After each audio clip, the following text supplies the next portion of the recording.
Today I'm here with Bob Whaley, Range Master at Gunsite, and we're going to talk about shooting from cover and how you can use cover to your advantage when you're dealing with a bad situation.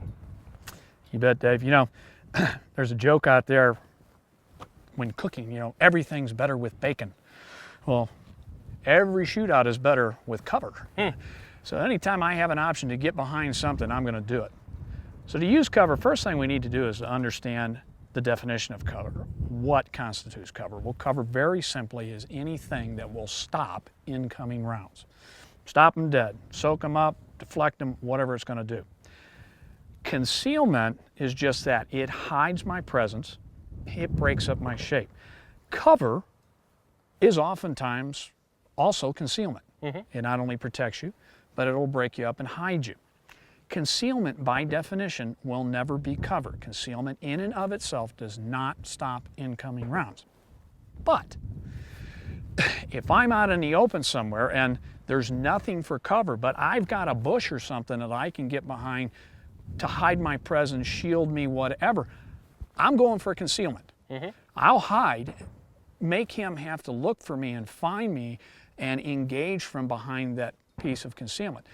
But anytime I can get something to use for cover, that's what I'm going to do. So the critical skill boils down to understanding how to effectively use this cover point. We have this here. This is going to simulate cover. I guarantee you that the plywood that thing is made out of is not going to stop anything. But we're going to use this to simulate cover to talk about some of these principles. The first principle we want to kind of investigate is how close do I want to get to cover? And we're talking here about a basic training format and a basic understanding about how to use these things. For the most part, it may seem counterintuitive, but I want to back off of that cover point. In this format, we've got about 2.5 or 3 walking steps that we're off it. The reason for that, well, there's a couple of them. Number one, if I'm up on that cover point, that's where they expect to see me. You know, they may lock in there, and by simply backing off a couple steps, they don't see me. They don't pick me up right away, and that little fraction of time may give me an advantage. Number two, by backing off, when rounds hit, especially flat surfaces. Now we've got a V here. Imagine this being a long wall, you know, that I'm perpendicular to. When rounds hit those surfaces, brick, stone, dirt, even water, if it hits the right angle, it will deflect. And it will reach its maximum angle of deflection. Now, a whole lot of smarter people than me can sit there and they can figure out from a lot of different formulas based on the angle of entry, the construction of the bullet, the construction of the surface, you know, how much that round is going to deflect. I don't care. I don't have time in a critical incident to sit there and do the math. I know ahead of time it's going to deflect. And by backing off the surface, backing off from the cover point, I give that round the opportunity to reach its maximum angle of deflection. And maybe instead of hitting me, it goes sailing by me. Remember, that's not an absolute. So before I break that edge, I have to have decided that it is critical for me to do so. You know, anytime I can, folks, I'm going to suck up behind that cover point. I'm going to stay behind that cover point, and I'm going to make him come to me so that I have the advantage here. He is moving, I am stationary and solid behind my cover. Unfortunately, though, if I have loved ones downrange, say in an active shooter event, or I don't know if there's a bad guy out there. I've heard something, I've heard some shots, whatever, and I have to look to maybe secure my little plot of ground here. I'm not going to go chase him necessarily, but to secure my little plot, my little castle here, I need to get out there so I can see. I need to know how to do that. Another reason for backing off. As I break this edge, and this is all about geometry. Remember back there, what, sophomore year of high school? Yeah, you slept through geometry. Gosh, you never knew it was going to save your butt in a gunfight. Should have stayed awake. Sorry, Mrs. McCann, wherever you are. This is all about geometry, guys. For the small increments, when I'm backed off, the small increments that I move here opens up larger increments downrange. So in other words, for the inches that I'm moving, I'm exposing feet down here. Mm-hmm. Again, potentially giving me an advantage because the first person who sees has an advantage. The first person who perceives their adversary first has the advantage. Mm-hmm. Okay? So let's talk about how we're going to move. Now I've got a live gun here. I'm not going to move to an engagement just yet, but let's talk just a little bit. But because I have a live pistol here, let's get our eyes and ears on. And we're going to make sure that downrange is clear. Okay, so we have an appropriate backstop. We're going to use our steel targets down there. And again, even though I don't plan to shoot, we're going to put our eyes and ears on. Okay, I'm behind my cover point here. Again, I'm about 2 or 3 good steps back so that I'm limiting my exposure to deflecting rounds off the edges. And I'm going to use my angles that we learned about way back in high school geometry if we were awake from it. I'm going to use those angles to my advantage. This is all about breaking edges and using angles to your advantage. As a right-handed shooter now, I'm going to be moving from my left to my right.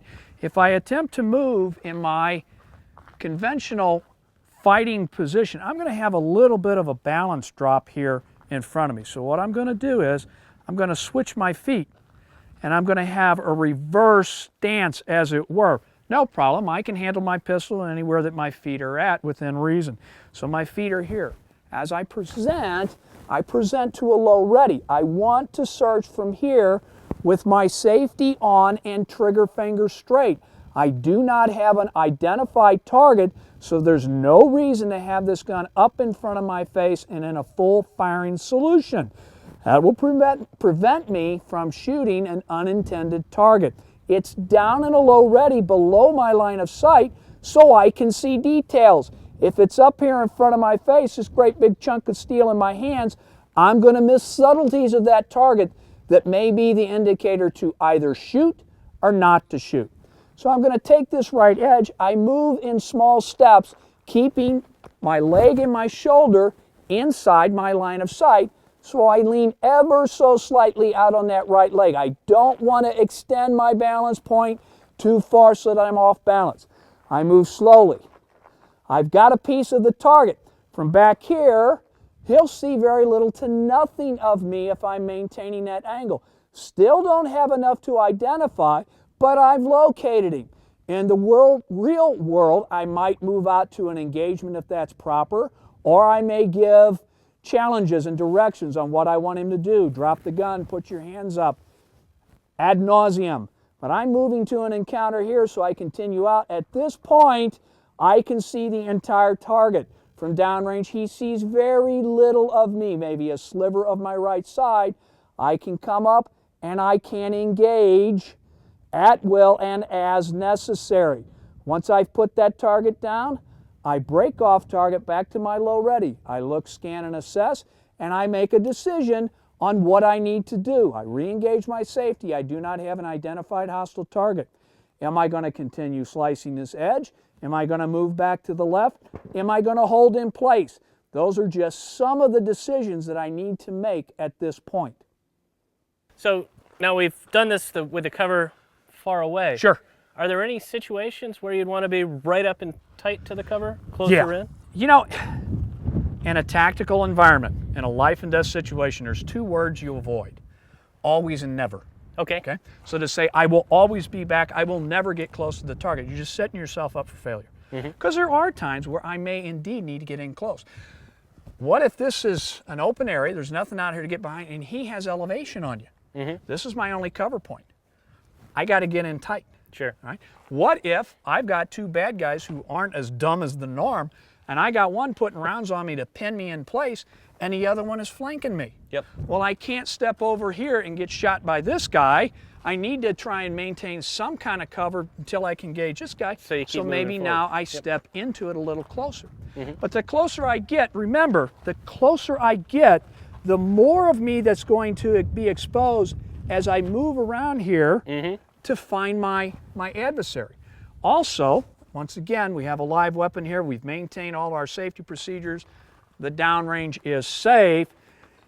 If I get up here and I extend the muzzle past this edge, well, there is the possibility that somebody right on the other side could grab this gun. I'm not personally aware of that ever having happened. I'm not saying it hasn't. I'm just saying I'm not personally aware. It could have. But the other thing is, here's a situation now where I've broke this edge with an object that doesn't fit anywhere. So I've really given up my position. If he doesn't know where I'm at, this thing sticking around here is a neon sign that may say shoot here. Yes. However, what if I've got a hostage shot at some range? I can always come in, brace against this wall to help me settle that gun in, make my engagement, and now back off. So all of those things apply. Again, you never say never, but when we're talking about what am I going to do, how am I going to use this cover 95, 98, 99% of the time, whether it be an upright piece of cover like this or the engine block of a car, something like that, Sure. I'm going to back off from that cover point to give myself the best angles and the best chance of success. Sure. Okay, want to try this? Oh, I'd love to. Outstanding. Let's come on back here. Now, they're both bad guys, right? They're both bad guys. So all right? I can shoot them if I see them. Yeah. When I see them. I'll give you one more heads up on things here, now that you mention it, because we have bad guys back here on both sides. We know from actual incidents and force-on-force training, which is kind of a great laboratory for us to try out techniques and tactics. We know from those things that for a portion of time, people tend to lock at the last place they've seen you. So if I'm moving into this cover point, and let's say I run into this thing from left to right,